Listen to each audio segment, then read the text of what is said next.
Assalamu alaikum warahmatullahi ta'ala wa barakatuhu jama'a masu kallon mu da sauraron mu.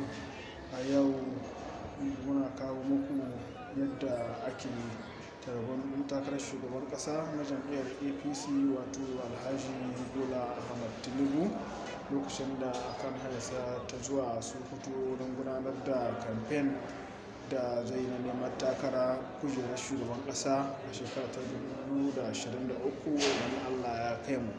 Yanzu haka idan kuka duba ga munan na bakin titi muna dakon isowar shi wannan ɗan takara na shugaban ƙasa.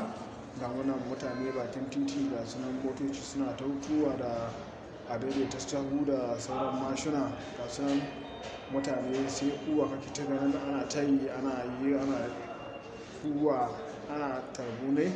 Ga motoci nan suna zuwa yanzu haka ga munan na bakin titi muna kallo ga motoci na yanzu haka an samu dakon isowar shi ɗan takarar shugaban ƙasa. Ga shi nan na kan hanya yana zuwa ga munan dai muna ta kallon ikon Allah ga mutane nan suna ta hutuwa. Ga sunan ga wani mai babban mota nan ya wuce zai na hanyar sa ta zuwa Lagos. Duk da yake hanyar da yake akwai motoci da dama ga sunan suna ta kai da kawowa sun taso sun rufe titi guda biyu suna ta tafiya yanzu sai wajen da za a gudanar da wannan taro wato a hilin duniya memorial da ke nan Sokoto.